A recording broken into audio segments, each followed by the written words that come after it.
तुमच्याकडून जर चुकून भलत्याच ठिकाणी UPI पेमेंट झालं असेल आणि अशा परिस्थितीत नक्की काय करावं हे समजत नसेल तर आपले पैसे रिफंड कसे मिळवायचे यावरील टिप्स पाहण्यासाठी व्हिडिओ शेवटपर्यंत नक्की पहा।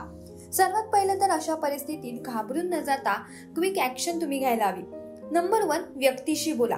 तुमच्याकडून ज्या व्यक्तीला चुकून पेमेंट झालं असेल त्या व्यक्तीशी त्वरित कॉन्टॅक्ट करा आणि त्या व्यक्तीला पैसे परत करण्याची रिक्वेस्ट तुम्ही करू शकता। नंबर 2, बँक किंवा UPI ॲपला कॉन्टॅक्ट करा।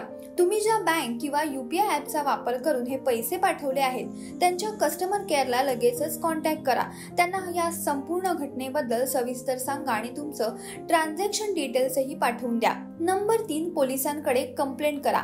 जर तुम्हाला बँक किंवा UPI ॲपकडून योग्य ती मदत मिळाली नाही तर तुम्ही पोलिसांकडे कंप्लेंट करू शकता। तुम्ही दिलेल्या माहितीवरून पोलीस चौकशी करून तुमचे पैसे परत मिळवून देण्यासाठी नक्कीच मदत करू शकतील। नंबर 4, UPI पेमेंट सिस्टीम प्रोव्हायडरशी कॉन्टॅक्ट करा। तुम्ही ज्या UPI सिस्टीमचा वापर करता जसे की Google Pay, PhonePe, Paytm सारखे ॲप त्यांच्या कस्टमर केअरला तुम्ही कॉन्टॅक्ट करू शकता। ते तुमचं ट्रान्झॅक्शन कॅन्सल करून तुमचे पैसे परत मिळवून देण्यास नक्कीच मदत करू शकतील।